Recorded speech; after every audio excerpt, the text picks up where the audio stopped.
So, hello there, Giancarlo from Studenti here, and welcome to Beyond the Talent, a brief splice of time where an alumni such as myself gets to know a little bit more about the talent of incredible IED alumni all around the world. Today, we are here with Gloria Bertazzoni, our former IED Art Direction and Copywriting Master student, and an actual Social Editorial and Titles Lead at Prime Video and Amazon Studios. How are you today, Gloria? Well done for saying it entirely. I had to write it down. I had to write it down for sure. Thank you so much for having me. I'm really excited. Everything regarding IED, I had such an amazing time there.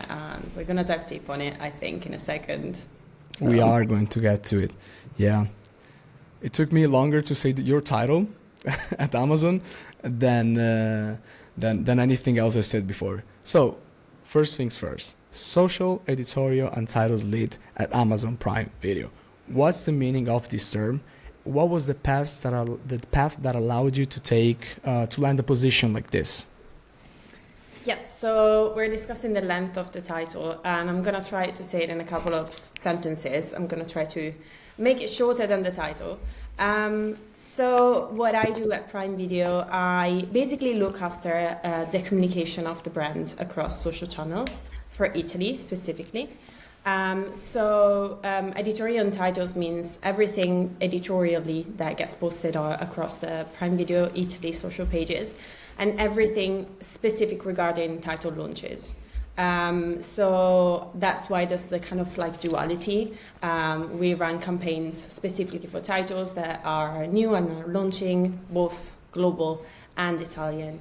But we also run as an editorial page. So there's two sides of the same coin.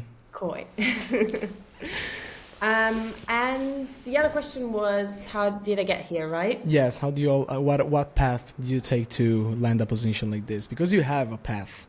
I do have a path. You do have one. Let's start from university. I attended UM in communication, media, and advertising for 3 years, and then in Milan. And then after 3 years, I decided to attend the IED Master in Art Direction and Copywriting. That was like more than 10 years ago, so a long time ago. Oh. Yeah. Come on, we have the same age. Not really. That was 2012 when I attended the IED Master. Okay. And then after it, I worked for We Are Social, which is a digital social agency based in Milan for a couple of years. And I started as designer because I decided to work towards the art direction path rather than the copywriting. So I started as a junior designer at We Are Social, doing like an internship and then becoming a full-timer. And then after 2 years in Italy, I was like, you know what, I really want to do like an abroad experience and go work abroad. And I got hired at BBC. Just like that? Just like that, through LinkedIn and several interviews on Skype. Skype was a thing back then. Several interviews on Skype, and a few tasks later, I got offered the job without even meeting the team. So I moved to London, moved everything, and my first day at the BBC, I was like, "What if it's all a scam? What if I'm not?" That's always on your mind. It's like things are going well. Yeah. I mean, imposter syndrome, right? I'm good, but things are going very well. I need a little bit of challenge. Yeah. Maybe challenge comes after. Yeah. Challenge did come after. It did come after, yeah. And so BBC, I had an amazing time there. I worked there for 3 years, and I started as art director, but then I moved into a creative role. So first, I was working in like the social identity of shows for BBC One, BBC Radio, a little bit of news, not too much. And then after a kind of restructure of BBC, I started working more towards the creative strategy of campaigns for BBC shows mainly. And after 3 years at BBC, I got offered a job at Universal Pictures International, still in London. And it was similar to what I did at BBC, but with the BBC, I was focusing on the UK and Ireland market. The Universal position was working on campaigns for internationally, so anywhere in the world apart from the US. That was the headquarter in LA. So again, I was working as a creative, so planning and executing all the campaigns. But the fun part of that job was that I was working really closely to every international local. So I got the chance to learn like what kind of like films does China loves and Japan and South Africa. It was really exciting getting in touch with like different cultures. And then, well, 2020 happened. Yeah, it did happen. It did happen. And believe it or not, even big companies were struggling, and Universal decided to do a restructure and move some roles to the US. And so they didn't need any roles anymore. And so I got made redundant. So I lost my job in 2020, came back to Italy crying. You came to Milano, like straight to Milano, or you went somewhere else? I went to Turin just because my partner was living there. And then I started freelancing, and that's how I got in touch with Prime Video. And I started as a freelancer, and then I became permanent at Prime Video. Very long answer to answer your question. No, it's actually a very fulfilling answer, I gotta say. But going back to your IED years, before everything started, how was your education at IED? You know, you've had a lot of education, you had a lot of experience, but specifically from IED, how has your education at IED influenced your current approach as a social editorial titles lead? I think, as I said earlier, I have really great memories from my time at IED. I basically decided to attend the master degree because I was very lost after the 3 years that I did previously. I was even more confused than when I started, because I got a sense a little bit of everything. But when I finished the 3 years, I felt like I couldn't do anything. I knew a lot of stuff, but nothing really good. And so I enrolled in IED, hoping they would give me like tangible tools to start my career. And it was actually like what I really liked about the IED. I had professionals teaching. I had a great point of contact with the real world outside, and it gave me with reality pretty much. So IED kind of helped me,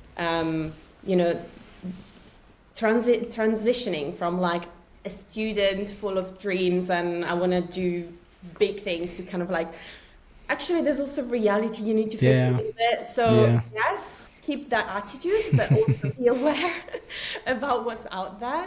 And they gave me all like the tools, like I learned using the Adobe suite there, like that was the reason why I started like working as an art director. I couldn't do it without that. You know, most of the stuff you learn by doing when you start working. Yes. But that confidence to, you know, just... Yeah, I know what's expecting me there. I know I can go there and say, hey, I know how to handle this. I'm not going to get confused by After Effects or Photoshop or InDesign, especially InDesign. So, yeah. Yeah. So I think the main thing that...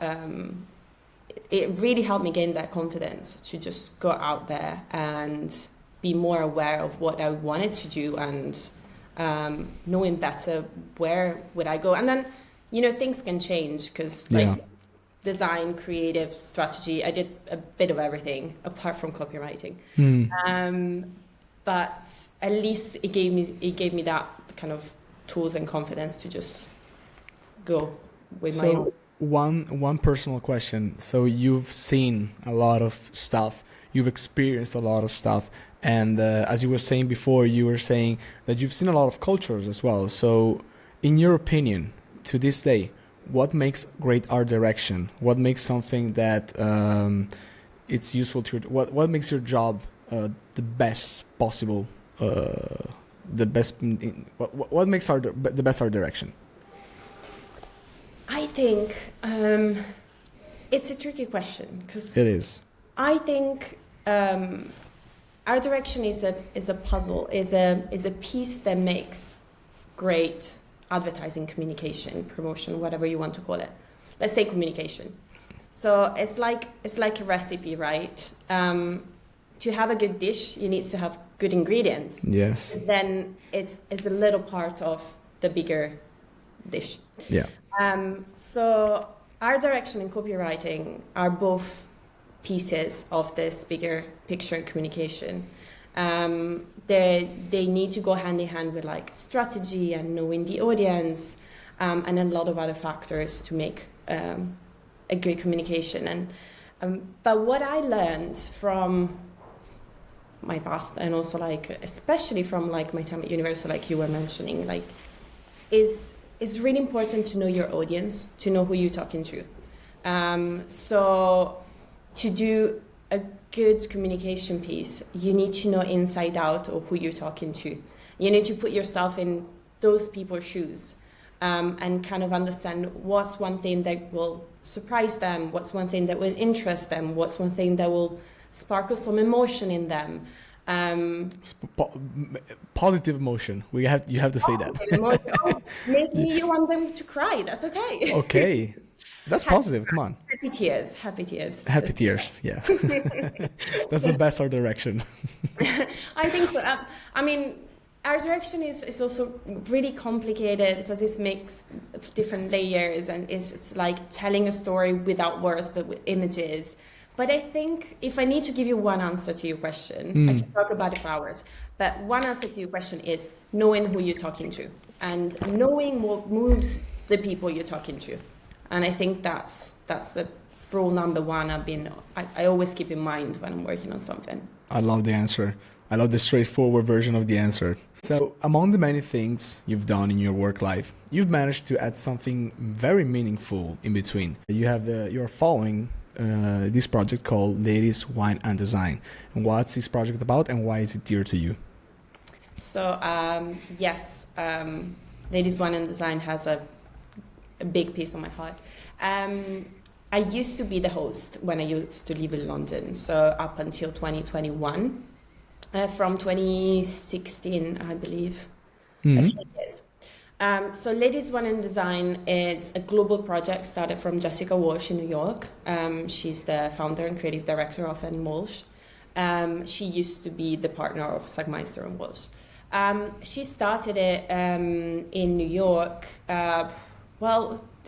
10 years ago, again. Kind of more or less 10 years ago, when she realized that women tended, especially in the design field and in creativity field, tended to compete against each other rather than collaborate. Probably because there weren't a lot of women in the advertising and creative industry. Bear in mind, things are slightly changing. That was 10 years ago, so it's even worse than now. If you think it's worse now, that was even worse. Okay. So women's approach were more like competitive to win that only spot in the agency, company, whatever it is, rather than collaborating. And so she did one simple thing. She started doing monthly meetups with women in the creative industry to get a glass of wine or soda or whatever and chat and just see each other and just like talk about like common interests. And from that small project, it kind of like blew up, and every single city could decide, if it didn't have a chapter, could decide to open a chapter. And like a TEDx. Yes, manage it as they want it. Obviously, there's like the headquarters that's in New York that gives people like guidelines and of course, advice and brand identity, because you need to be consistent. But apart from profit as well, I imagine. No profit. No, it's a no-profit organization, so it's all like volunteers and no money. So basically, I reached out to a couple of people that were running the London chapter, and I asked them to join. And from then, we started doing like monthly meetups. We started from like simple gatherings, and then we also started experimenting different topics. So we had panels with like women that changed their career. So maybe they were like ski instructors, and then they decided to do like what did the ski instructor did? Like street art, graffiti. Oh, okay. Like commissioned street art.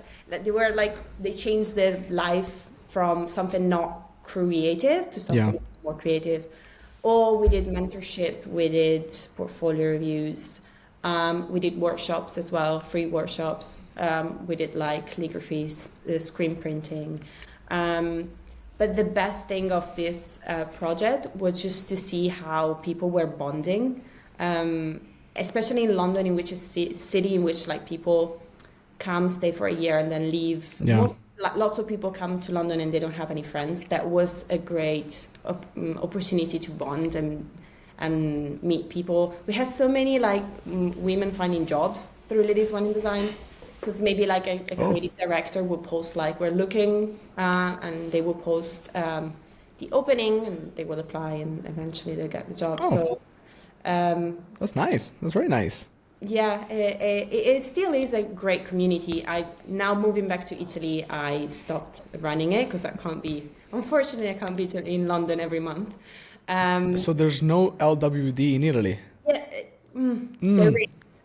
It's not really active. Okay.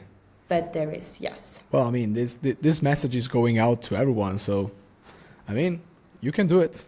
Yes. If you're watching this, you can do it. 100%. You were talking about, a changing industry. You were talking about creative women. You were talking about changes. So what were some major changes that you noticed in your work field since you started? There's so many changes. Yeah. I hate saying it again, but I started working 10 years ago. Yeah. When I started working, I knew I wanted to work on social. It was like 2012, so if you think about it, like Facebook arrived in Italy 28, yes. So it was like we had Facebook for like 4 years. Instagram wasn't a thing. Those were good times. These were great times. But from when I started working, everyone that started working on social realized they needed to deal with ambiguity. Social media is a media in which you don't know what's going to happen. Like, there's a potential ban on TikTok. So that could happen. An app could change the layout. An app could change the algorithm. Like, it's a constant changing world. Yes. And so if you want to work in social, you need to be okay with the fact that from one day to another, or your strategy and on your effort to kind of understand how can be blown away by several factors. Yes. From one day to another. So lots of things have changed.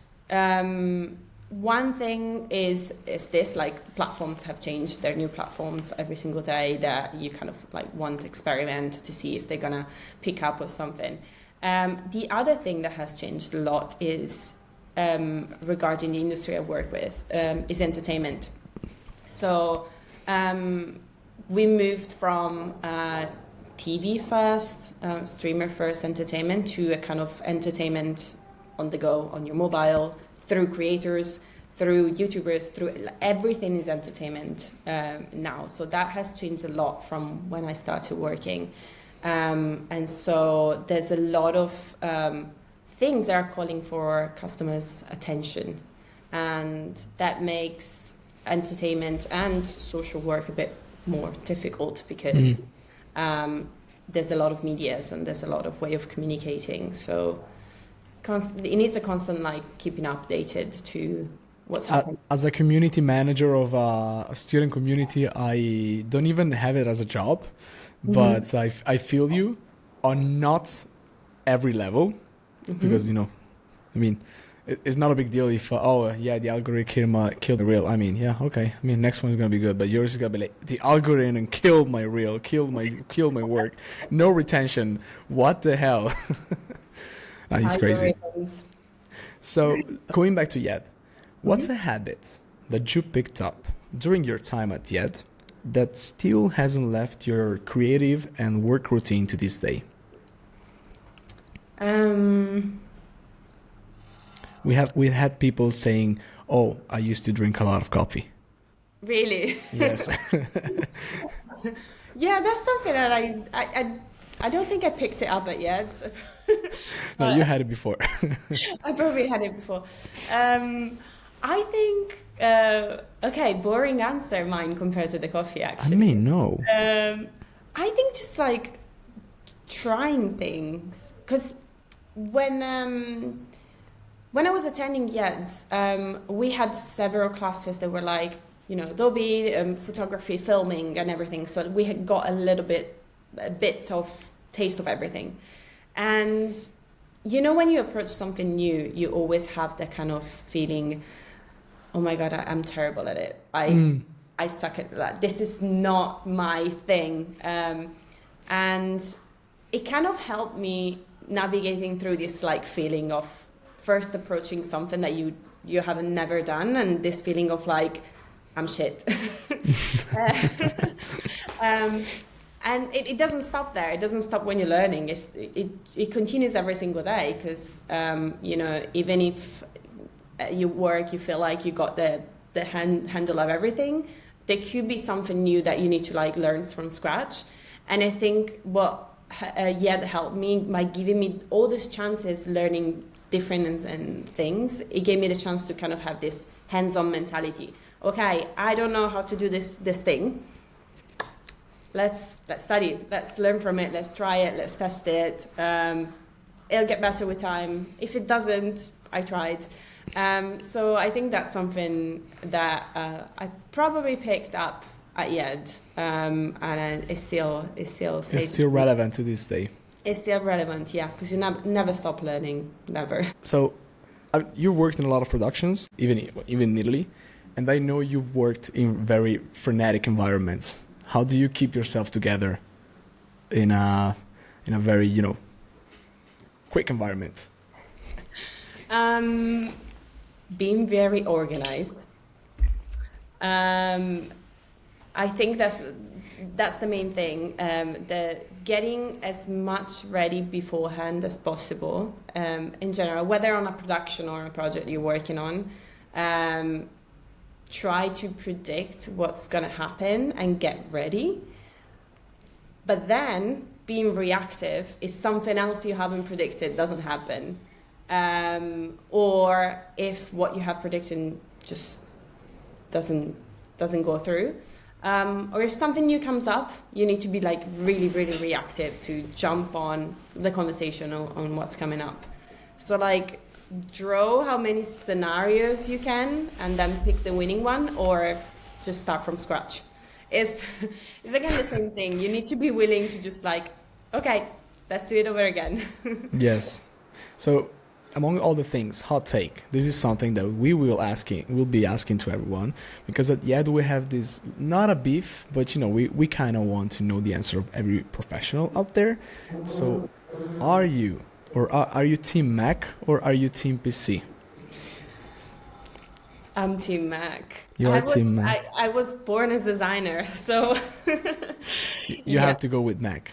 I have to go with Mac. Yeah, unfortunately. How many people are team Mac? How many people have been team Mac in your experience? As in my college? In your work field, yes. My work field? I think the percentage is higher for Mac than PC. But there's also some really good PC lovers, and I get why they love it. Yes. It's just... You're not one of them. No.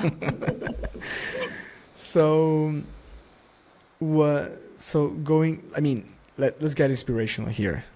There's a lot of people that are currently studying and that will be inspired by what you're doing right now, will be inspired by your work path, your life path. And I wanted to ask you, what advice would you give to aspiring art directors or creative managers from YED that are interested to work in your field, even copywriters? Yeah. So entertainment is actually a small industry. Is smaller than what would you think. So especially also when I was in London, I realized how small it is. And London's bigger than Italy and than Milan. But there are a lot of agencies and production companies that, when you think about like working in entertainment, you might think of the big brands, of the streamers, of the broadcasters, of the studios first. But don't forget, there's also like production company, agency, working for the big brands. And so don't only go for the biggest players. You can also start, and you actually will be even more beneficial starting from a more hands-on environment and learning how it works, to then maybe progress and join like bigger industries or bigger environments. So yeah, my advice would be just go out there and have a play, and it doesn't matter if you don't get to your dream brand or dream position at first.